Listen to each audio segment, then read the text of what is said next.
Welcome back to Amperes Academy. நாம் இன்னைக்கு நிலைமின்னியல் யூனிட்ல மின்புலம் மற்றும் மின்புல கோடுகள் அதை பற்றி தான் டிஸ்கஸ் பண்ண போகிறோம். ஸோ ஃபர்தர் டிலே இல்லாமல் வாங்க நாம சப்ஜெக்டுக்குள்ள போகலாம்.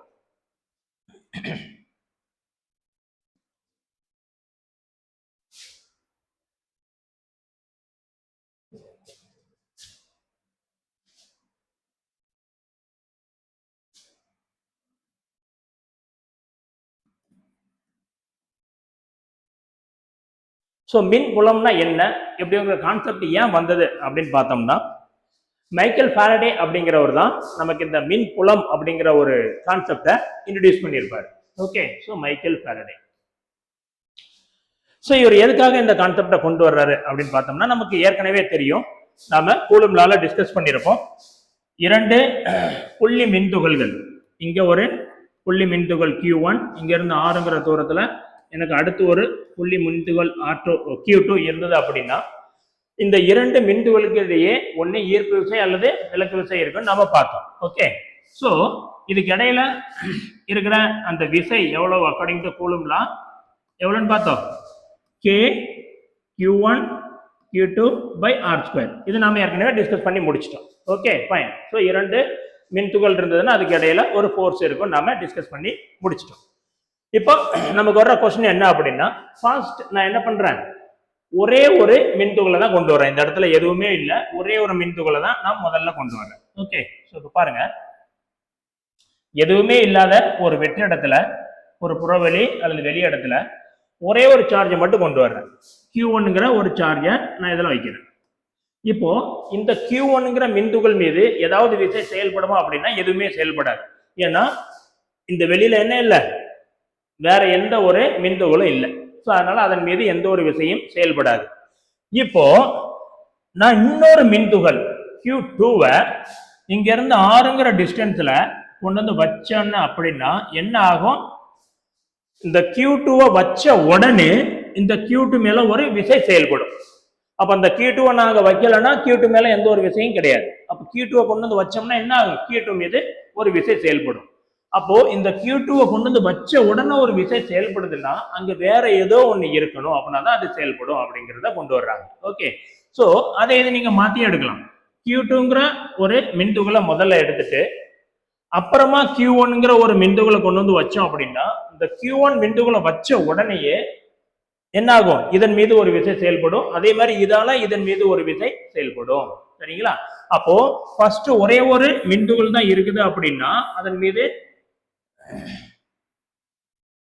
எந்த ஒரு விசையும் செயல்படாது.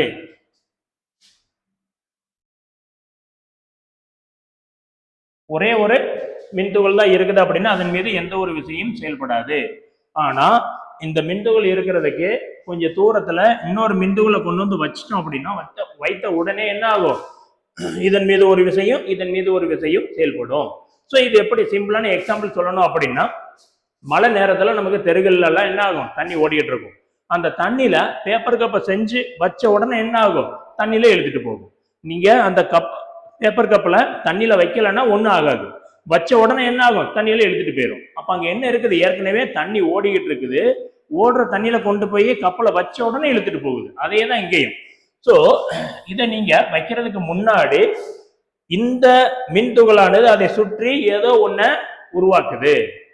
அப்படியே அப்போ நாம ரெண்டாவது சார்ஜை கொண்டு வந்து இங்க வச்சாலும் வைக்கிறதுனால இந்த இடத்துல என்ன இருக்கணும், ஏதோ ஒண்ணு இருக்கு.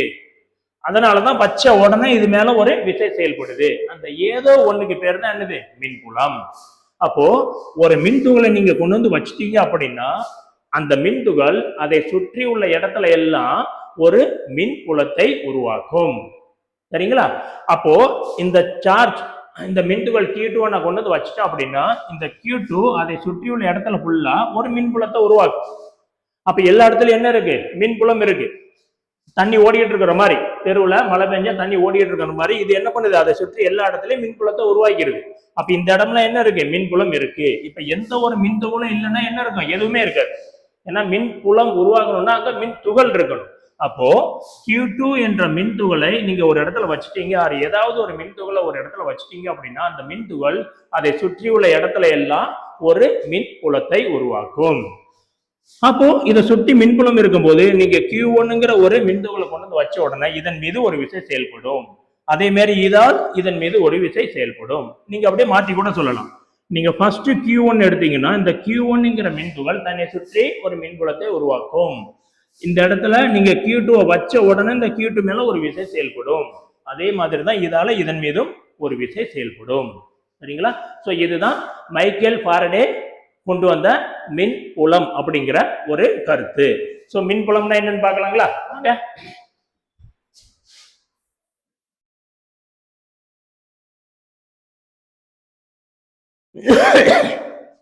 அப்போ அதான் ஒரு மின் துகளானது அதை சுற்றி உள்ள வெளியில் ஒரு மின்புலத்தை உருவாக்கும். அவ்வாறு உருவாக்கப்பட்ட மின்புலம் வேறொரு மின்துகளை அங்கு கொண்டு போய் வைத்தால் அந்த மற்றொரு மின்துகளால் அந்த மின் புலம் உணரப்படும். ஸோ இதுதான் என்னது மைக்கேல் ஃபாரடே சொன்ன அந்த மின்புலம். சரிங்களா? ஸோ இப்போ ஒரு மின்புலம் இருக்கு அப்படின்னா அந்த மின்புலம் எந்த அளவுல இருக்கும்? மின்புலம் ஸ்கேலரா வெக்டார்னு பார்த்தோம் அப்படின்னா மின்புலம் என்னது ஒரு வெக்டார். வெக்டார்னா என்ன இருக்கும்? திசையும் இருக்கும், எண் மதிப்பும் இருக்கும். Okay fine. இப்போ நாம அந்த மின்புலத்தை வரையறுக்க போறோம். மின்புலத்தை எப்படி வரையறுக்க போறோம் கவனிங்க.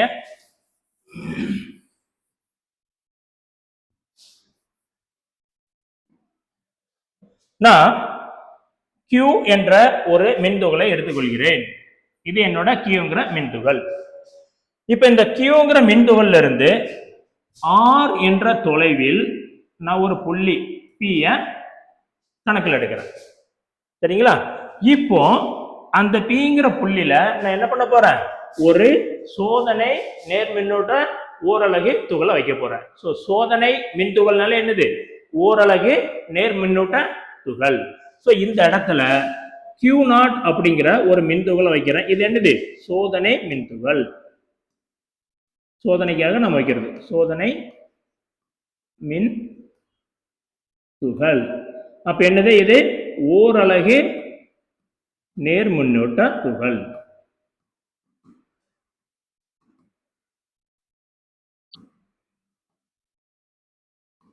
இது சோதனை மின்துகள்னு சொன்னாலே உங்களுக்கு என்ன தெரிஞ்சிடணும்? இது நேர் மின்னூட்டம் பெற்ற ஓரலகு மின்துகள் அப்படிங்கிறது உங்களுக்கு தெரிஞ்சிடும். அப்ப பாருங்க, Qங்கிற ஒரு மின்துகள்ல இருந்து ஆறுங்கிற தொலைவுல நான் P என்ற ஒரு புள்ளியை பார்க்கிறேன். அந்த Pங்கிற புள்ளியில நான் ஒரு ஓரலகு நேர்மின்னூட்ட துகள் அதாவது சோதனை மின்துகளை வைக்கிறேன். அப்ப என்ன ஆகும்? இந்த Qங்கிற இந்த மின்துகள் இதன் மீது ஒரு விசையை செயல்படுத்தும். அந்த விசையின் மதிப்பு தான் Pங்கிற புள்ளியில மின்புலத்தின் மதிப்பாகும். சரிங்களா? இந்த மின்துகள் R தொலைவில் P என்ற புள்ளியில் வைக்கப்பட்ட அந்த Q0 என்ற சோதனை மின்துகள் மீது செயல்படுத்தும் விசையின் மதிப்பே அந்த புள்ளியில் மின்புலத்தின் மதிப்பாகும். புரிஞ்சதா? ஓகே, வாங்க நம்ம டெபினிஷனை பார்க்கலாம். என்னன்னு கொடுக்குறாங்க பாருங்க, எப்படி வரையறுக்கிறாங்க பாருங்க. Q என்ற புள்ளி மின்துகளில் இருந்து R தொலைவில் உள்ள புள்ளி Pயில் Q என்ற புள்ளி மின்துகளில் இருந்து R என்ற தொலைவில் உள்ள புள்ளி Pயில் வைக்கப்படும் ஓரலகு மின்னூட்டம் கொண்ட மின்துகளால் உணரப்படும் விசையே அப்புள்ளியின் மின்புலத்தின் மதிப்பாகும். திரும்ப சொல்றேன். Q என்ற புள்ளியில் இருந்து Q என்ற புள்ளி மின்துகளில் இருந்து R என்ற தொலைவில் உள்ள புள்ளி Pயில் வைக்கப்படும் ஓரலகு மின்னூட்டத்துகளால் உணரப்படும் விசையே இந்த புள்ளியில் மின்புலத்தின் மதிப்பு ஆகும். கரெக்ட்டுங்களா? சோ அப்ப பாருங்க, இங்க இருந்து இங்க ஒரு மின்துகள் வைக்கும் போது இதன் மீது ஒரு விசை செயல்படுது. இது இந்த மின்துகள் என்னது? சோதனை மின்துகள். அப்ப இந்த சோதனை மின்துகளால் உணரப்படும் விசை தான் அந்த புள்ளியில நமக்கு மின்புலத்தின் மதிப்பாகும். சோ அப்போ அதன் மீது செயல்படும் விசை என்ன அப்படின்னு பார்த்தோம் அப்படின்னா force on Q0 due to Q. நமக்கு தெரியும், ஏற்கனவே கிளாஸ்ல படிச்சிருக்கிறோம். என்னன்னு எழுதுவோம்? 1 டிவைடட் பை 4πε0.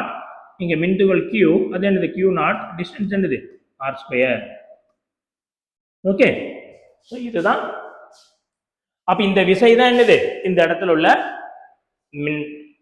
மின்புலத்தின் மதிப்பு ஆகும். கரெக்ட்டுங்களா?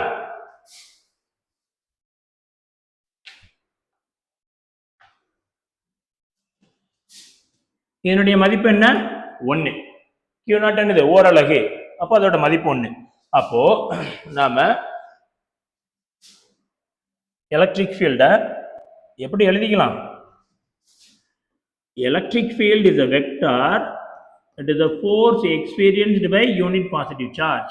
அப்போ இங்க உள்ள ஃபோர்ஸ் எழுதுங்க 1 divided by 4 pi epsilon naught q naught by r square. இந்த q naught ஆல டிவைட் பண்ணிட்டோம்னா என்ன இருக்கு? q naught கேன்சல் ஆயிரும். ஸோ அப்போ electric field very very important formula, அதாவது மின்புலம் is given by 1 divided by 4 pi epsilon naught q by r square, where r cap என்னது யூனிட் வெக்டார். r cap என்னன்னு பார்த்துருக்கிறோம், ஓரலகு வெக்டார். ஓகே, ஸோ இது என்னது? இந்த வெக்டார் ஓரலகு வெக்டார் எதுக்கு பயன்படுத்துவோம்? திசையை குறிப்பதற்கு. அப்ப இந்த மின்புலத்தின் திசை எதால கொடுக்கப்படும்? இந்த r. இது எந்த திசையில் இருக்குங்கிறத இந்த r cap r unit vector r குறிக்கும். சரிங்களா? ஸோ இதுதான் மின்புலம். ஸோ இது இம்பார்ட்டன்ட் 2 மார்க்ல அடிக்கடி கேட்குறாங்க, இதை நோட் பண்ணிக்கோங்க. ஓகேங்களா? ஸோ மின்புலம்னா என்ன? ஒரு மின்துகளானது அதை சுற்றி மின்புலத்தை உருவாக்கும். அந்த மின்புலத்தின் மதிப்பு வேணும்னா என்ன பண்ணணும்? எந்த புள்ளியில மின்புலத்தின் மதிப்பு வேணுமோ அந்த புள்ளியில கொண்டு போய் என்ன வச்சிடணும்? அந்த சோதனை மின்துகளை வச்சிடணும். அப்போ சோதனை மின்துகளை ஒரு புள்ளியில வைக்கும் போது அந்த சோதனை மின்துகள் மீது ஒரு விசை செயல்படும். அந்த விசையின் மதிப்பே அந்த புள்ளியில் மின்புலம் ஆகும். அவ்வளவுதான், முடிஞ்சது. அந்த மின்புலத்துக்குள்ள ஃபார்முலா கேட்டா இதை எழுதிடுங்க. 1 divided by 4 pi epsilon naught q by r square. அது direction is given by unit vector. சொல்லிட்டீங்கன்னா முடிஞ்சது. கிளியர்? புரிஞ்சதா? இதுதான் சிம்பிள் கான்செப்ட் மின்புலம். அடுத்தது என்ன? ஸோ அதாங்க இது ஈக்குவேஷன் புக்ல ஈக்குவேஷன் நம்பர் 1.4 இருக்கு. இப்போ இந்த மின்புலத்தினுடைய முக்கிய பண்புகள் என்னென்ன பண்புகள் அப்படின்னு பார்த்தா அப்படின்னா, ஃபர்ஸ்ட் என்ன இருக்கு பாருங்க. உங்களுடைய மின்துகள் நேர் மின்துகளா இருந்தது அப்படின்னா மின்புலம் எப்படி இருக்கும்? வெளிநோக்கி இருக்கும். உங்களுடைய மின்துகள் எதிர் மின்துகளா இருந்ததுன்னா மின்புலம் எப்படி இருக்கும்? உள்நோக்கி இருக்கும். ஃபார் எக்ஸாம்பிள், இப்போ உங்களுடைய மின்துகள் நேர் மின்துகளா இருந்தது அப்படின்னா இங்க இருந்து அந்த மின்புலம் எல்லாமே எப்படி இருக்கும்? வெளிநோக்கி இருக்கும்.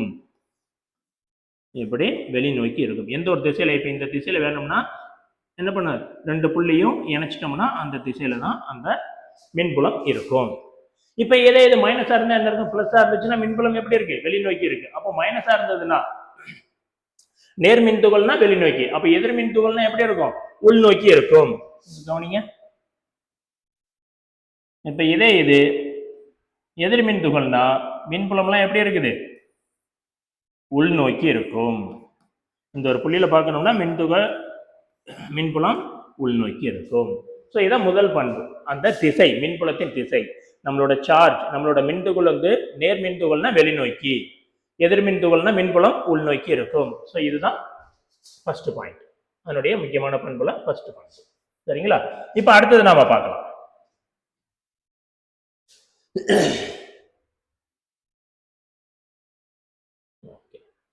இப்போ நான் ரேண்டமா ஒரு பாயிண்டை சூஸ் பண்றேன்.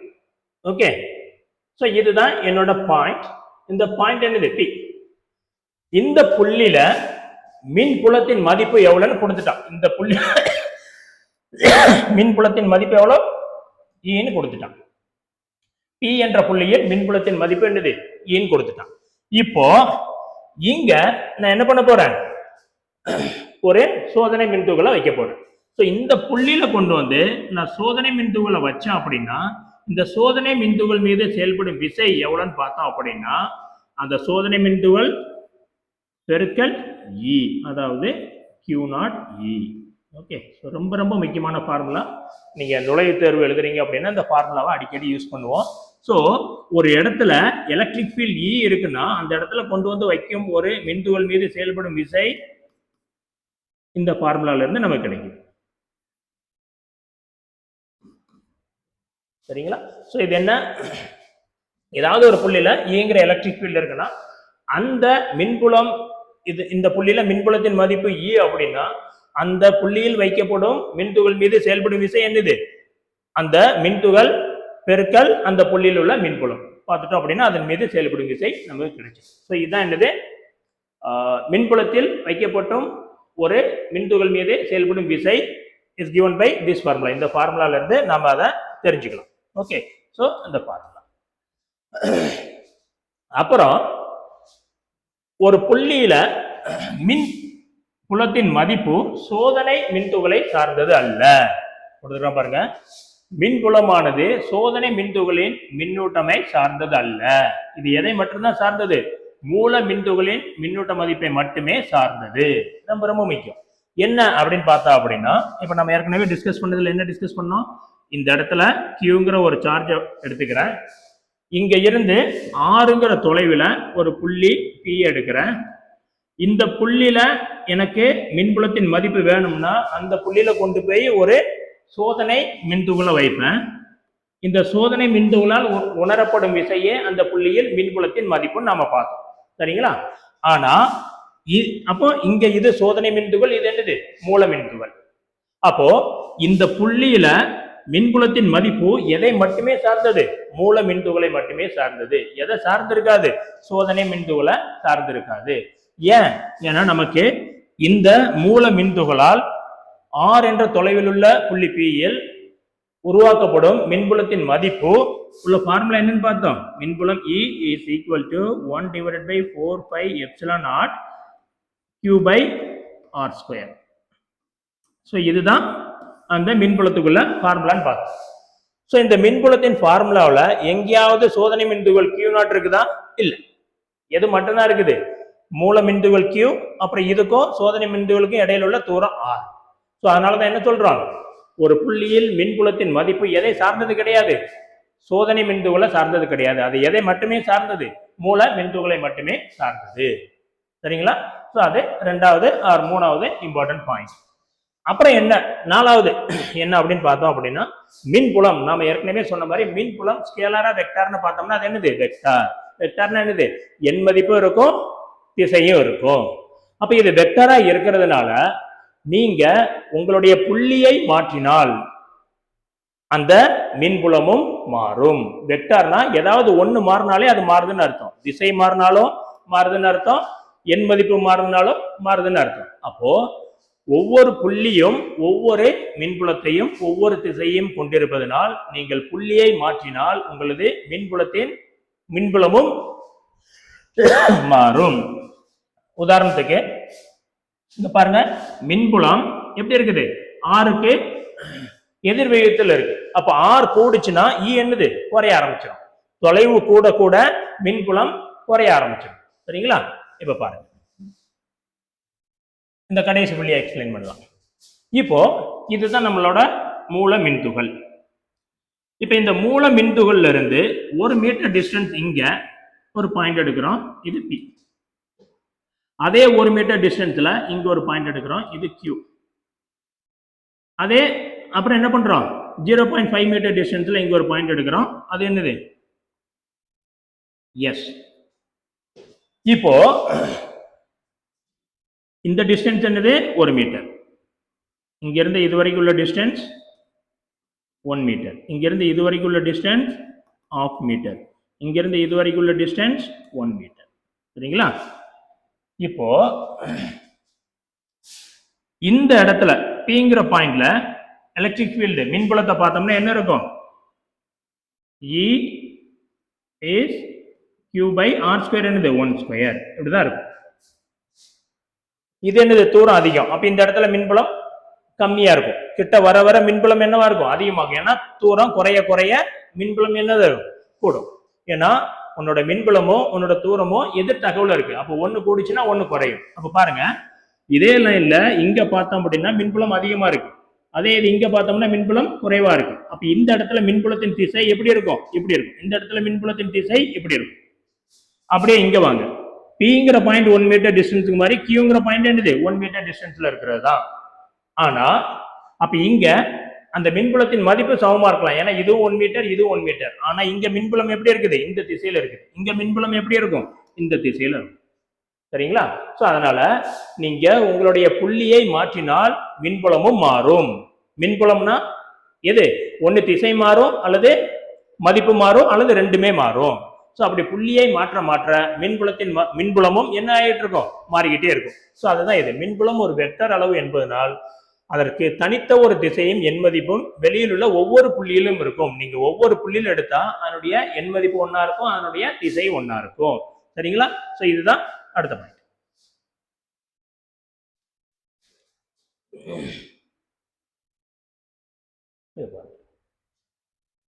இப்போ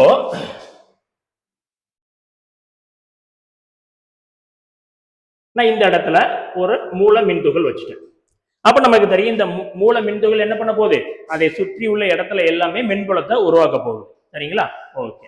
இப்போ எனக்கு என்ன வேணும் அப்படின்னா, இங்க இருந்து 6ங்கிற தொலைவுல மின்புலத்தின் மதிப்பு வேணும். 6ங்கிற தொலைவுல என்ன வேணும், மின்புலத்தின் மதிப்பு வேணும். அப்ப மின்புலத்தின் மதிப்பு வேணும்னா என்ன பண்ணணும், அந்த இடத்துல ஒரு சோதனை மின்துகளை வைக்கணும். அப்ப இந்த இடத்துல கொண்டு வந்து நான் ஒரு சோதனை மின்துகளை வைக்கிறேன். சோதனை மின்துகள்னா அது நேர்மின்துகள், அதனுடைய மதிப்பு என்னது 1, ஓரலகு நேர்மின்துகளை தான் கொண்டு வந்து வைக்கிறோம். அப்போ இதுக்கு பேர் என்னது, இதை நம்ம என்னன்னு சொல்றோம், சோதனை மின்துகள். சோதனைனா அதுல மின்புலம் இருக்கா இல்லையா, மின்புலம் இருந்ததுன்னா எவ்வளவு மின்புலத்தின் மதிப்பு, இத டெஸ்ட் பண்றதுக்காக, சோதனை பண்றதுக்காக வைக்கிறோம். அப்போ அந்த சோதனை மின்துகள் எப்படி இருக்கணும் அப்படிங்கறதா இந்த பாயிண்ட்ல சொல்லுவாங்க. ஓகே. ஸோ வேற ஒன்றும் கிடையாது. நீங்க ஒரு ஸ்வீட் ஸ்டாலுக்கு போறீங்க. ஸோ நீங்க ஒரு ஃபங்க்ஷனுக்கு போயிருக்கிறீங்க அல்லது ஒரு கோயிலுக்கு போயிட்டு வர்றீங்க. குரூப்பா குடும்பமா ஒரு 10-20 ஆளு என்ன பண்ண போறீங்க, ஸ்வீட் வாங்க போறீங்க. அப்போ ஒரு கடையில போய் நின்னீங்கன்னா இவ்வளவு பேர் கூட்டமா இருக்கிறத பார்த்து அவனே என்ன பண்ணுவான், ஒரு ஸ்வீட் பீஸ் எடுத்து தருவான். ஏன்னா நிறைய வியாபாரம் ஆக போது, எங்க கடையினுடைய ஸ்வீட்டை நீங்க சாப்பிட்டு பாருங்க, பிடிச்சிருந்தா வாங்குங்க. அப்போ அவன் நமக்கு எடுத்து தர்ற அந்த இதுக்கு பேர் என்னது, சாம்பிள்னு சொல்லுவான். சாம்பிள் பாருங்க, டெஸ்ட் பண்ணி பாருங்கன்னு. அப்போ அவன் டெஸ்ட்டுக்கு தரது ஒரு சின்ன பீஸ், ஒரு பீஸை தருவானா அல்லது 1/2 கிலோ ஸ்வீட்டை தருவானா, ஒரு சின்ன பீஸ் தான் தருவான். சரிங்களா? அதே தான் இங்கேயும். இங்க இதுக்கு பேர் என்னது, சோதனை. அப்ப இது டெஸ்ட் பண்ணதான் போகுது. அப்போ இதுக்குன்னு ஒரு பண்பு இருக்கணும். என்ன பண்பு, இந்த சோதனை மின்துகள் இந்த மூல மின்துகளை பாதிக்க கூடாது. இந்த சோதனை மின்துகளால் எந்த ஒரு பாதிப்பும் மூல மின்துகளுக்கோ அல்லது அதனால் உருவாக்கக்கூடிய மின்புலத்திற்கோ ஏற்படக்கூடாது. ஸோ அப்படிதான் இருக்கணும். அதனாலதான் சின்னதா ஓரலகு நேர் மின்துகளை நாம் எடுக்கிறோம். அதான் இங்க கொடுத்துருக்காங்க பாருங்க. சோதனை மின்துகள் வைக்கப்படும் பொழுது மூல மின்துகள் நகராமல் இருப்பதற்காக அதனுடைய மின்னூட்ட மதிப்பு, அதாவது Q0 மிக சிறியதாக எடுத்துக்கொள்ளப்படுகிறது.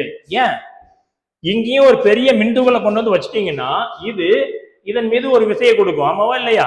அப்ப இது பெரிய மின்துகள்னா இதனால் இதன் மீது ஏற்படக்கூடிய விசை அதிகமாகி இந்த மூல மின்துகள் என்ன ஆயிரும், நகர்ந்துடும். அப்ப மூல மின்துகள் நகர நகர இந்த தொலைவு மாறும். தொலைவு மாறிச்சுன்னா மின்புலம் மாறிடும். புரியுதுங்களா? இந்த புள்ளில மூல மின்துகள் இருந்தாதான் இந்த இடத்துக்கு உள்ள டிஸ்டன்ஸ் R. நீங்க ஒரு பெரிய மின்துகளை கொண்டு வந்து வச்சுன்னா இது என்ன ஆயிரும், இது நகன்றும். இது நகன்றுச்சுன்னா இந்த டிஸ்டன்ஸ் என்னது கிடையாது, R கிடையாது, தொலைவு R கிடையாது, மாறிடும். ஸோ அதனால மூல மின்துகள் எப்பவுமே சோதனை மின்துகளால் பாதிக்காத வண்ணம் அந்த சோதனை மின்துகளுடைய மதிப்பு மிக சிறியதாக இருக்க வேண்டும். அல்லது அல்லது என்ன கொடுக்கிறான், மூல மின்துகளின் மின்புலத்தை பாதிக்காதவாறு இருப்பதற்காக சோதனை மின்துகள் மிகச்சிறிய மின்னூட்டம் மதிப்புடையதாக எடுத்துக்கொள்ளப்படுகிறது. ஓகே. ஸோ அப்ப இதுதான் சோதனை மின்துகளுடைய மதிப்பு எப்பவுமே சிறுசா இருக்கும். ஏன், இந்த சோதனை மின்துகள் மூல மின்துகளை பாதிச்சிடக்கூடாது. மூல மின்துகள் மீது ஒரு விசையை செயல்படுத்தி நகர்த்திடக்கூடாது, அல்லது மூல மின்துகளால் ஏற்படக்கூடிய மின்புலத்தை பாதிப்படைய செய்யக்கூடாது. அதற்காக இது எப்படி இருக்கணும், சின்னதாக தான் இருக்கணும். ஓகே. ஸோ இது முடிஞ்சது. அப்புறம் இந்த சமன்பாடு 1.4 ஓகே, புள்ளி மின்துகளுக்கு சமன்பாடு 1.4 மின்புலத்துக்கு உண்டான சமன்பாடு. அந்த சமன்பாடு என்ன, ஈக்குவேஷன் 1.4 என்ன அப்படின்னு பார்த்தோம் அப்படின்னா, மின்புலம் இஸ் 1/4πε0 Q/R². இதுதான் 1.4. அப்ப இந்த சமன்பாட்டை பயன்படுத்தணும்னா நம்மளாம் மின்துகள் எப்படி இருக்கணும், புள்ளி மின்துகளா இருக்கணும். புள்ளி மின்துகள்னா என்ன அப்படிங்கிறத நம்ம ஃபர்ஸ்ட் கிளாஸ்ல எக்ஸ்பிளைன் பண்ணிருக்கோம். சரிங்களா? ஸோ அதான் இது. அப்புறம் இந்த மின் புலத்துல 2 வகையான மின்புலம் இருக்குது. ஒன்னு என்னது, சீரான மின்புலம், இன்னொன்னு என்னது, சீரற்ற மின்புலம். ஸோ இதுதான் 2 வகையான மின்புலங்கள். ஒன்னு என்னது, சீரான அல்லது மாறாத மின்புலம், இன்னொன்னு என்னது, சீரற்ற மின்புலம். ஓகே. சோ அப்போ சீரான மின்புலம், மின்புலம்னா என்னன்னு பார்த்தோம், வெக்டார். வெக்டாருக்கு என்ன இருக்கும், மதிப்பும் இருக்கும் திசையும் இருக்கும். அப்போ ஒரு ஒரு ஒரு ஒரு வெளிப்புறத்தை எடுத்துக்கிட்டீங்க அப்படின்னா, ஒரு புற வெளியே எடுத்துக்கிட்டோம் அப்படின்னா, அந்த புற வெளியில இதுதான் புற வெளியா இருக்குது அப்படின்னா, இந்த புற வெளியில எந்த ஒரு புள்ளியில பார்த்தாலும், இந்த இடத்துல இது மின்புலம்னா இந்த இடத்துல இது மின்புலம், இந்த இடத்துல இது மின்புலம். இந்த புறவெளியில எந்த ஒரு புள்ளியில பார்த்தாலும் அந்த மின்புலம் ஒரே திசையிலும் ஒரே மதிப்பையும் கொண்டிருக்கும். இப்படி ஒரு லைன் போட்டோம்னா அது என்னது, வெக்டார். ஏற்கனவே பார்த்துருக்கிறோம்.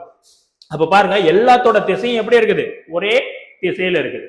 எல்லாத்தோடைய அந்த லென்த், வாளினுடைய நீளம் தான் என்னன்னு பார்த்தோம், எண் மதிப்புன்னு பார்த்தோம். எல்லாம் எப்படி இருக்குது, ஒரே மாதிரி இருக்குது. அப்போ எந்த ஒரு புள்ளியிலும் அந்த மின்புலத்தின் திசையும் மின்புலத்தின் எண் மதிப்பும் மாறாமல் இருந்தால் அல்லது சமமாக இருந்தால் அது என்னது, சீரான மின்புலம். இப்படி இருந்ததுன்னா அது என்னது, சீரான மின்புலம். அப்ப சீரற்ற மின்புலம்னா எப்படி இருக்கும், எஸ், புள்ளி மாற மாற ஒண்ணு அதனுடைய மதிப்பு மாறும் அல்லது திசை மாறும். இப்ப பாருங்க, இது இப்படி இருக்கு, இந்த புள்ளியில பார்த்தோம்னா இப்படி இருக்கு, இன்னொரு புள்ளியில பார்த்தோம்னா இப்படி இருக்கு, இன்னொரு புள்ளியில பார்த்தோம்னா இப்படி இருக்கு. அப்போ நீங்க வேற வேறு புள்ளிக்கு போக போக ஒண்ணு அதனுடைய திசை மாறுது அல்லது அதனுடைய மதிப்பு மாறுது அல்லது ரெண்டுமே மாறிடுது. சரிங்களா? அப்போ சீரான மின்புலம்னா எந்த ஒரு புள்ளிலையும் ரெண்டும் சமமா இருக்கணும். நீளம், எல்லா வெக்டாருடைய நீளம் சமமா இருக்கணும், அதாவது மின்புலத்தின் மதிப்பு சமமா இருக்கணும், திசை ஒரே திசையில இருக்கணும். ஏதாவது ஒண்ணு மாறிட்டினாலோ அல்லது ரெண்டு மாறிட்டினாலோ அதுக்கு பேர் என்னது, சீரற்ற மின்புலம். சீரற்ற மின்புலம். சோ இதுல பாருங்க, அனைத்து புள்ளிகளிலும் ஒரே திசை மாறாத எண் மதிப்பு கொண்டிருந்தால் அது சீரான மின்புலம். அப்படி இல்லாம வெவ்வேறு புள்ளிகளில் வெவ்வேறு திசை அல்லது வெவ்வேறு எண் மதிப்பு அல்லது இவ்விரண்டுமே கொண்டிருந்தால், திசையும் மாறுது மதிப்பும் மாறுது அல்லது ஏதாவது ஒண்ணு மாறுது, அப்படி மாறிச்சுன்னா அது என்னது, அது சீரற்ற மின்புலம் எனப்படும். ஓகேங்களா? நெக்ஸ்ட்,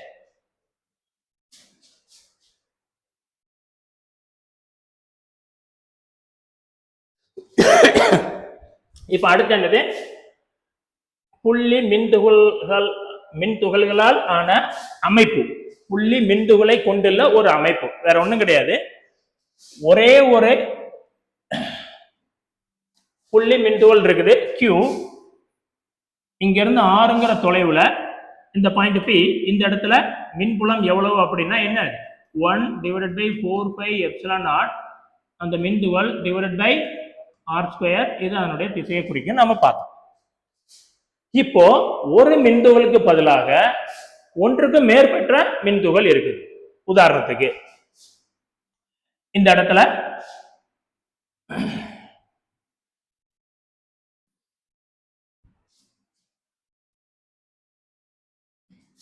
Q1 அப்படிங்கிற ஒரு மின்துகள், இங்க Q2 அப்படிங்கிற ஒரு மின்துகள், இங்க Q3, இங்க Q4 அப்படிங்கிற ஒரு மின்துகள். ஓகே, அப்போ பல்வேறு மின்துகள்களை கொண்ட ஒரு தொகுப்புக்கு பேர் என்னது, அமைப்பு. அதனாலதான் இங்க என்னது, புள்ளி மின்துகள்களால் ஆன அமைப்பின் மின்புலம்.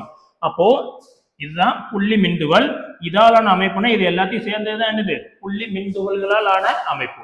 சோ இந்த புள்ளி மின்துகள்களால் ஆன அமைப்பினால் ஒரு புள்ளியில் ஏற்படும் அந்த மின்புலத்தை எப்படி கணக்கிடுவது, கவனிங்க. இது இருக்குது, எனக்கு இப்ப என்ன வேணும், இந்த இடத்துல மின்புலம் என்னன்னு எனக்கு வேணும். அப்ப இந்த இடத்துல பார்த்தோம்னா இந்த Q1னால் ஏற்படும் மின்புலம் எந்த திசையில இருக்கும், இந்த திசையில இருக்கும். அப்புறம் இந்த Q2வினால் ஏற்படக்கூடிய மின்புலம் எந்த திசையில இருக்கும், இந்த திசையில இருக்கும். Q3னால் ஏற்படக்கூடிய மின்புலம் எந்த திசையில இருக்கும், இந்த திசையில இருக்கும். Q4னால் ஏற்படக்கூடிய மின்புலம் எந்த திசையில இருக்கும், இந்த திசையில இருக்கும். அப்போ இந்த புள்ளியிலுடைய மொத்த மின்புலம் எவ்வளவு அப்படின்னு நாம என்ன பண்ணணும், கணக்கிடணும். அது எப்படி கணக்கிடுறது, இந்த புள்ளியில் பல்வேறு மின்துகள்களால் ஏற்படக்கூடிய மின்புலத்தை தனித்தனியாக கணக்கிட வேண்டும். முதல்ல E1 என்ன? அப்போ இந்த இந்த புள்ளியை நாம என்னன்னு எடுத்திருக்கிறோம்? Pன்னு எடுத்திருக்கிறோம். இந்த புள்ளியை நாம Pன்னு எடுத்திருக்கிறோம். அப்ப இந்த டிஸ்டன்ஸ் என்னது? R1P. இந்த டிஸ்டன்ஸ் என்னது? R2P. இது என்னது? R3P. இது என்னது? R4P. அந்த மாதிரி 1 2 3ங்கிறது அந்த டிஸ்டன்ஸ் நம்ம காமிக்கிறோம். அவ்வளவுதான். அப்போ நம்ம என்ன பண்ணணும்? தனித்தனியாக E1 எவ்வளவு, E2 எவ்வளவு, E3 எவ்வளவு, E4 எவ்வளவு, தனித்தனியா மின்புலம் என்னன்னு கணக்கிட்டு இந்த எல்லா மின்புலத்தையும் வெக்டார் கூடுதலால் கூட்ட வேண்டும். அந்த வெக்டார் கூடுதலுக்கு அப்புறம் கிடைக்கிறதா என்னது? மொத்த மின்புலம் என்று சொல்லப்படுகின்ற தொகு மின்புலம். அதான் இங்க கொடுத்திருக்காங்க பாருங்க. ஏதேனும் ஒரு புள்ளியில் காணப்படும் தொகுபயன் மின்புலமானது, மொத்த மின்புலமானது ஒவ்வொரு மின்துகளும் அப்புள்ளியில் உருவாக்கும் மின்புலங்களின் வெக்டார் கூடுதலுக்கு சமம். புரியுதா? இந்த புள்ளியில் ஒவ்வொரு புள்ளி மின்துகள்களால் ஏற்படக்கூடிய மின்புலத்தை தனித்தனியாக கணக்கிட்டு அதை அனைத்தையும் எந்த முறையில நம்ம கூட்டணும்? வெக்டார் கூடுதலுக்கு சமம். சரிங்களா?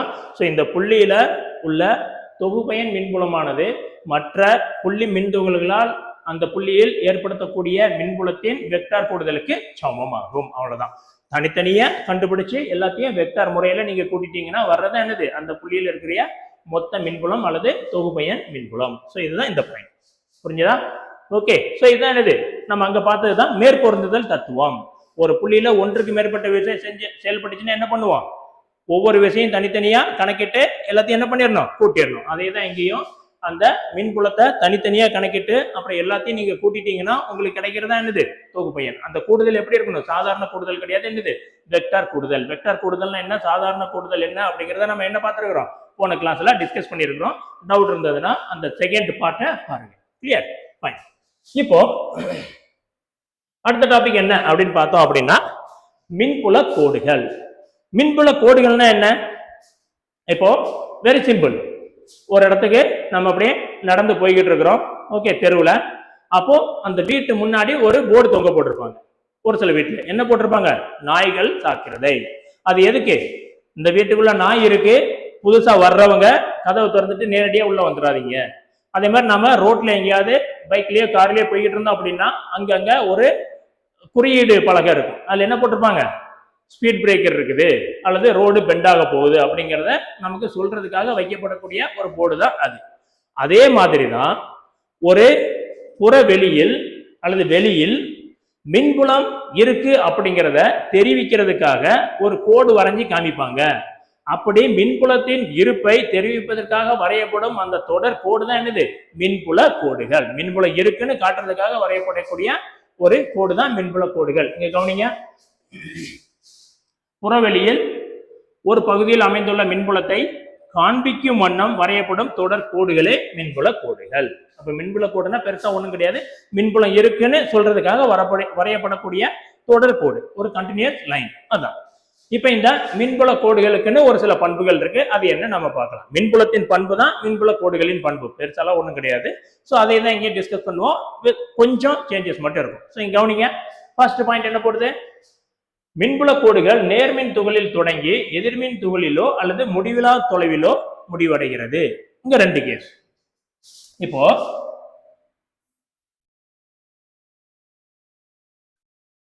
இந்த நமக்கு மின்துகள் நேர்மின் துகளை நான் எடுக்கிறேன். பிளஸ் கியூங்கிற ஒரு நேர்மின் துகளை நான் எடுக்கிறேன்.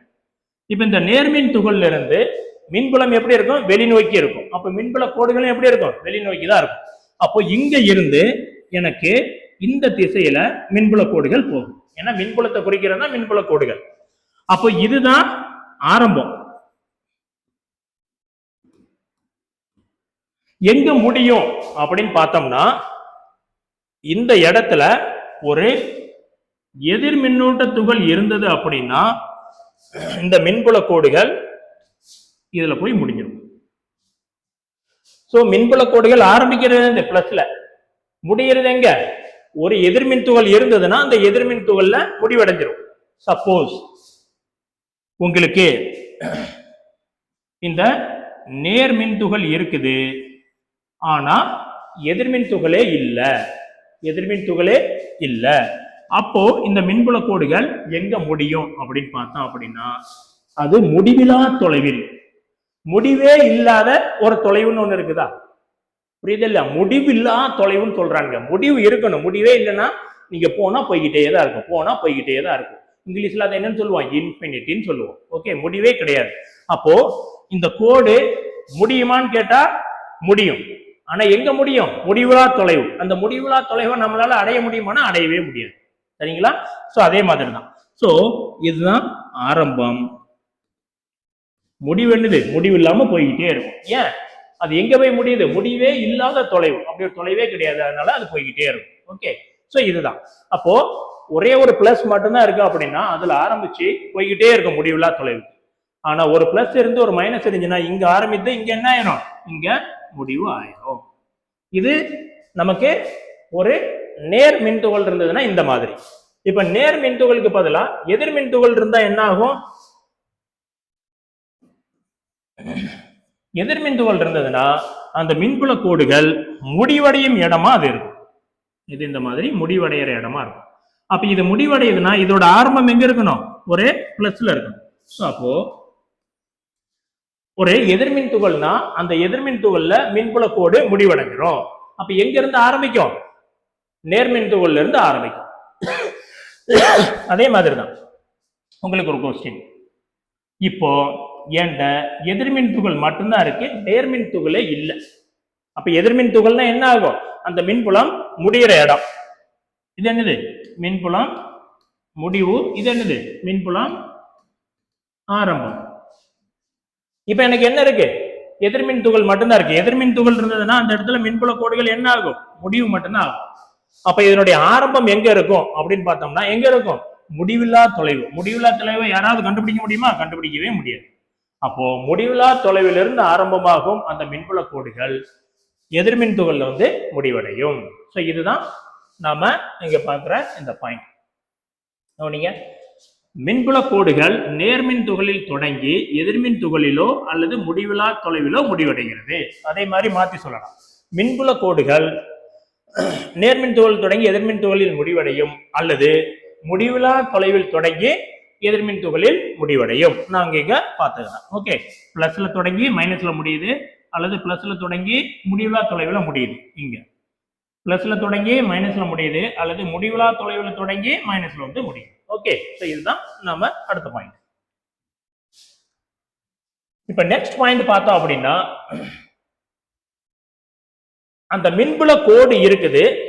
அந்த மின்புல கோடை வச்சு மின்புலத்தின் திசையை நாம கண்டுபிடிக்க முடியுமா? எஸ், கண்டுபிடிக்க முடியும். ஸோ இப்போ இது வரைக்கும் நம்ம சிம்பிளான கேஸ் தான் பார்த்தோம். இப்போ பாருங்க, இது எனக்கு ஒரு நேர்மின் துகள், அதே மாதிரி இங்க எனக்கு ஒரு எதிர்மின் துகள் இருக்கு. இப்போ இந்த மின்புல கோடை பார்த்தோம் அப்படின்னா இந்த கோடு இப்படி நேரா போகும். ஏன்னா பிளஸ் கியூங்கிற ஒரு மின்துகள் இருக்கு அப்படின்னா இதுல எல்லா திசையிலையும் வெளி, அதாவது ஆரத்தின் திசையில் வெளி, இது எல்லாமே என்னது? ரேடியேஷன் சொல்ற ஆரம். இந்த மாதிரி ஒவ்வொரு இடத்துல என்ன ஆகும்? ஆரம் வழியில இப்படி போகும். இதுதான் ஆரம்னு சொல்றது. அப்போ இங்க இருந்து இங்க ஒரு லைன் இங்க போயிடுச்சு. அதே மாதிரி இங்க இருந்து இங்க ஒரு லைன் போகும், இங்க ஒரு லைன் போகும், இங்க ஒரு லைன் போகும், இப்படிதான் போகும். இதுதான் என்னது? மின்புல கோடுகள். அப்போ இது இங்க போகும்போது இந்த மின்புல கோடுகள் இங்க போகாம என்ன ஆகும்? இங்க வரும். இந்த மின்புல கோடுகள் இங்க போகாம இங்க வரும். அதே மாதிரி தான் ஓரளவு தான் இது கவர். மற்றதெல்லாம் என்ன ஆயிரும்? இங்கே போயிடும், இங்கே போயிடும், இப்படி போய்கிட்டு இருக்கும். ஸோ இதுதான் மின்புல கோடுகள். அதே மாதிரி இங்க பார்த்தாலும் என்ன ஆகும்? இப்படி இருக்கும். ஓகே, சரி. இப்போ இது மின்புல கோடு. இப்ப இந்த மின்புல கோட்டுல ஏதாவது ஒரு புள்ளியில என்னுடைய மின்புலத்தின் திசையை கணக்கிடணும் அப்படின்னா நான் என்ன பண்ணணும்? இப்ப இந்த இடத்துல உங்களுக்கு மின்புலத்தின் திசை வேணும் அப்படின்னா நீங்க என்ன பண்ணணும்? அந்த இடத்துல அந்த புள்ளிக்கு என்ன பண்ணணும்? ஒரு தொடுகோடு வரையணும். அப்ப இந்த புள்ளிக்கு தொடுகோடு எது? இதுதான் இந்த புள்ளியில உள்ள தொடுகோடு. அப்ப இந்த புள்ளியில மின்புலத்தின் திசை இதுதான். அப்போ மின்புல கோட்டின் எந்த ஒரு புள்ளியிலும் மின்புலத்தின் திசை வேண்டுமென்றால் அந்த புள்ளிக்கு தொடுகோடு வரைந்தால் அந்த தொடுகோட்டின் திசை தான் அந்த புள்ளியில மின்புலத்தின் திசை. புரிஞ்சதா? அதுதான் இங்க கொடுத்திருக்கான் பாருங்க. மின்புல கோட்டிற்கு ஒரு புள்ளியில் வரையப்படும் தொடுகோட்டின் திசையில் அப்புள்ளியின் மின்புல வெக்டார் அமையும். ஏன்னா மின்புலங்கிறது வெக்டார், அதனால மின்புல வெக்டார் அமையும் சொல்றான். அப்ப நீங்க ரேண்டமா எந்த இடத்துல இந்த பாயிண்ட் வேணும்னா என்ன பண்ண, இந்த இடத்துல மின்புலம் எந்த திசையில இருக்கு அப்படின்னா அந்த புள்ளிக்கு ஒரு தொடுகோடு வரையணும். அப்ப இந்த புள்ளிக்கு நான் வரைகிற தொடுகோடு எது? இதுதான். அப்போ இந்த புள்ளியில மின்புலம் இந்த திசையில தான் இருக்கும். சரிங்களா? சோ அதுதான் இந்த பாயிண்ட்.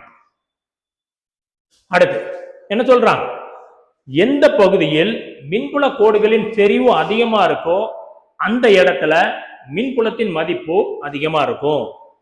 மின்புல கோடுகள் இடம் விட்டு இருந்தது அப்படின்னா அந்த இடத்துல மின்புலத்தின் மதிப்பு குறைவாக இருக்கும் அப்படின்னு சொல்றாங்க. ஓகே பாருங்க, மின்புலத்தின் செறிவு அதிகமாக உள்ளதோ அங்கு மின்புல கோடுகள் நெருக்கமா இருக்கும். ஓகே, மின்புலம் அல்லது மின்புல செறிவு ரெண்டுமே ஒண்ணுதான். அப்ப எங்கெல்லாம் மின்புல கோடுகள் நெருக்கமா இருக்கோ அந்த இடத்துல மின்புலத்தின் மதிப்பு அதிகமா இருக்கும். எங்கெல்லாம் இடைவெளி விட்டு இருக்கோ அங்க மின்புலத்தின் செறிவு என்னவா இருக்கும்? கம்மியா இருக்கும். மின்புலத்தை மின்புலம்னு சொல்லலாம் அல்லது மின்புல செறிவுன்னு சொல்லலாம். ஓகே, ஒரு சின்ன உதாரணம். ரெண்டு இடம் இருக்குது, ஏங்கிற ஒரு புள்ளி, பிங்கிற ஒரு புள்ளியை நம்ம எடுத்துக்கலாம். இது ஏ, இது பி. இப்ப இந்த இடத்துல எனக்கு மின்புல கோடுகள் எப்படி இருக்கு அப்படின்னா இந்த மாதிரி இருக்கு. இது எல்லாமே என்னது? மின்புல கோடுகள். இந்த இடத்துல எனக்கு மின்புல கோடு எப்படி இருக்குது? இப்படி இருக்கு. அப்ப இது ரெண்டுல எங்க மின்புல கோடுகள் நெருக்கமா இருக்கு? ஏல. எங்க மின்புல கோடுகள் இடைவெளி விட்டு இருக்கு? பில. அப்ப ஏல மின்புல செறிவின் மதிப்பு அதிகம். எதை கம்பேர் பண்ணும் போது? எதோட ஒப்பிடும் போது? பில ஒப்பிடும் போது. ஏன்னா இங்க எப்படி இருக்குது? ரொம்ப நெருக்கமா இருக்கு. இங்க மின்புல கோடுகள் இடைவெளி விட்டு இருக்கு. அப்போ மின்புல கோடுகள் நெருக்கமா இருந்ததுன்னா அங்க மின்புலம் அல்லது மின்புல செறிவு அதிகம்னு இருக்கும். மின்புல கோடுகள் இடைவெளி விட்டு இருந்ததுன்னா அங்க மின்புலம் அல்லது மின்புல செறிவு கம்மியா இருக்குன்னு இருக்கும். ஸோ அதை தான் இங்க கொடுத்துருக்கேன். சரிங்களா? ஓகே. இப்போ அடுத்த முக்கியமான ஒரு கான்செப்ட் என்ன அப்படின்னு பார்த்தோம் அப்படின்னா, ஒரு புள்ளி மின்னோட்டத்தை மின்துகளை எடுத்துக்கோங்க. அப்ப இதுல இருந்து நமக்கு என்ன ஆகும்? வெளிநோக்கி, ஏன்னா இது பாசிட்டிவ், அதனால மின்புல கோடுகள் எப்பவுமே எப்படி இருக்கும்? வெளிநோக்கி செல்லும்.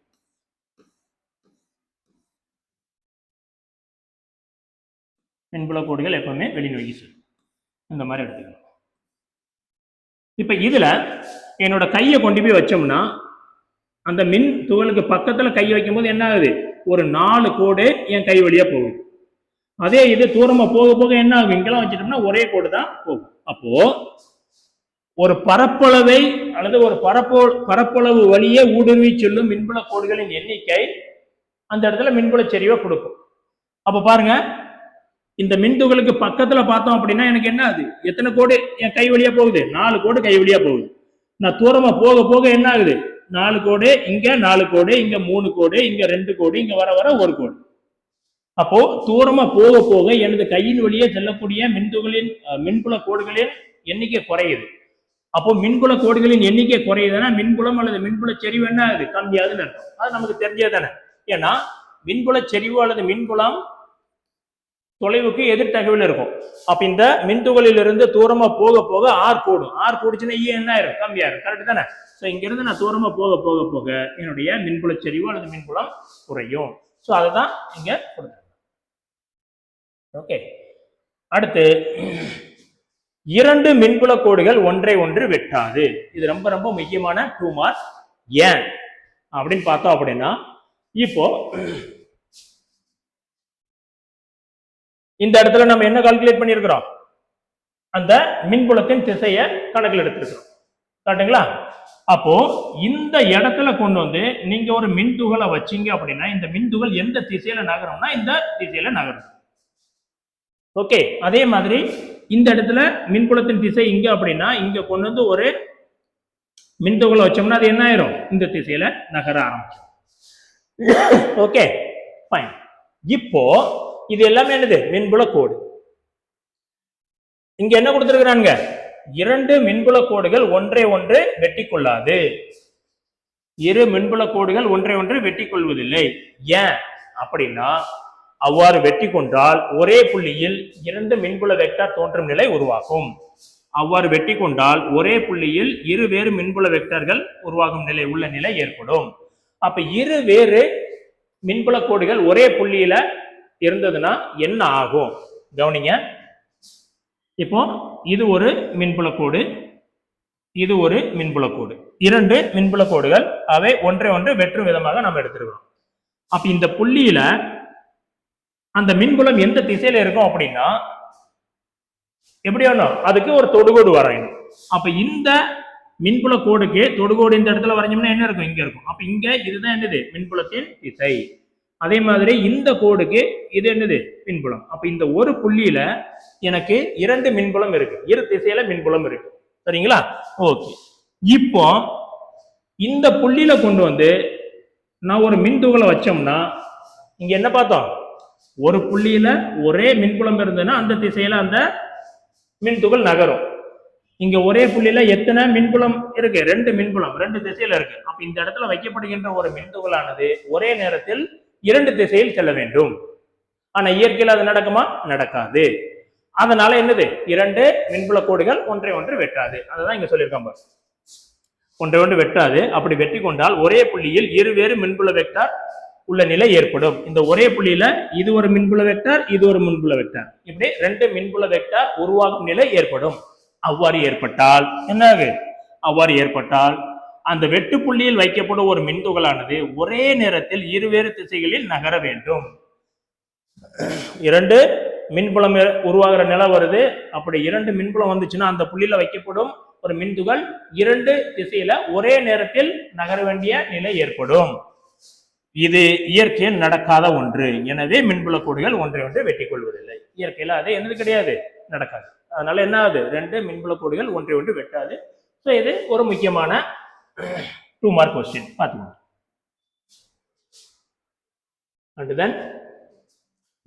இப்போ அந்த மின்புல கோடுகள் இருக்குல்ல, மின்புல கோடுகள் எதுக்கு தான் வரைகிறோம், மின்புலம் இருக்குன்னு காட்டுறதுக்காக வரையப்படுறதா என்னது மின்புல கோடுகள். அந்த மின்புல கோடுகளையும் நம்ம இஷ்டத்துக்கு வரைஞ்சிட முடியாது. ஸோ அதுக்கு ஒரு டேர்ம்ஸ், ஒரு நாம்ஸ், ஒரு விதியை அவங்க ஃபாலோ பண்றாங்க. என்ன அப்படின்னா இந்த இடத்துல கியூன்னு ஒரு மின்துகள் இருக்கு.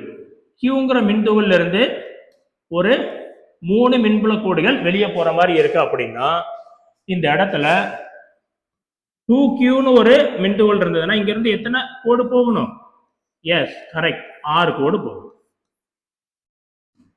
ஓகே, கான்செப்ட் என்ன, மின்புல கோடுகளின் எண்ணிக்கை அந்த மின்துகளின் மதிப்பிற்கு நேர்தகவில் இருக்கும்.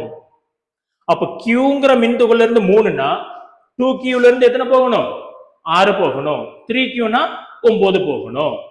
சரிங்களா? சோ இதுதான் இங்க கொடுத்திருக்குது. இங்க பாருங்க, ஒரு மின்துகளில் இருந்து வெளிநோக்கி செல்லும் மின்புல கோடுகள் எண்ணிக்கை அல்லது எதிர் மின்துகளில் முடிவடையும் கோடுகளின் எண்ணிக்கையானது அந்த மின்துகளின் மின்னூட்டம் மதிப்பிற்கு நேர்தகவில் இருக்கும். ஓகே, இந்த மின்னூட்டத்தின் மதிப்பிற்கு நேர்தகவில். கியூனா 3 கோடு. சப்போஸ் இப்படிதான் இருக்கணுமா, இப்போ ஒருத்தர் என்ன பண்றாரு, கியூன்னு ஒரு மின்துகள் எடுத்துட்டு இதுல இருந்து 2 கோடு மட்டும் தான் போடுறாரு. அப்போ 2Qன்னு போட்டா எத்தனை கோடு தான் போடணும், எஸ் நீங்க கரெக்ட், 4 தான் போடணும். அப்ப கியூன்னு எடுக்கிறதுல எத்தனை கோடு போடணும்னு நாமளே முடிவு பண்ணிக்கலாம். இப்ப கியூக்கு 10 கோடு போட்டீங்கன்னா 2Qக்கு எத்தனை கோடு போடணும், 20 கோடு போடணும். அவ்வளவுதான். ஓகே, இவ்வளவு கோடு தான் கிடையாது. ஆனா ஒண்ணுக்கு முடிவு பண்ணிட்டீங்கன்னா அதை வச்சு மற்றது எல்லாத்தையுமே அதே ரேஷியோல நமக்கு போகும். ஓகே, சோ இதுதான் இதுல உள்ள கடைசி பாயிண்ட். ஓகே, சோ ரொம்ப ஈஸியானது. மின்புலம் அப்படிங்கிற ஒரு அந்த கான்செப்டும் அந்த மின்புல கோடுகள்ங்கிற கான்செப்டும் ரொம்ப ரொம்ப ஈஸியானது தான். தியரி பார்த்து தான், புரிஞ்சு படிச்சீங்க அப்படின்னா இதுல இருந்து கண்டிப்பா 2 மார்க்ஸ் வரும், 1 வேர்டு வரும். தாராளமா நீங்க ஃபுல் மார்க் எடுக்கலாம். ஓகே, ஸோ இதுல உங்களுக்கு ஏதாவது சந்தேகம் இருந்தது அப்படின்னா நமக்கு கமெண்ட் பாக்ஸ்ல போடுங்க. நான் அந்த கமெண்ட்டை படிச்சுட்டு உங்களுக்கு பதில் சொல்றேன். ஓகே, ஸோ ஏற்கனவே சொன்ன மாதிரி தான் பிசிக்ஸ் ரொம்ப ஈஸியான சப்ஜெக்ட். ஒழுங்கா புரிஞ்சு படிச்சீங்க அப்படின்னா இந்த மாதிரி ஒரு சப்ஜெக்டே கிடையாது, நல்ல மார்க் ஸ்கோர் பண்ணலாம். ஸோ தொடர்ந்து நம்ம சேனலை ஃபாலோ பண்ணுங்க. உங்களுக்கு நிலை மின்னியலுங்கிற மொத்த கான்செப்டையும் நாங்க இதுல அப்லோட் பண்ணுவோம். இதுக்கு மேல வேணும் அப்படின்னா நீங்க கட்டணம் செலுத்தி பார்க்குற மாதிரி இருக்கும். Okay, so all the best, do well.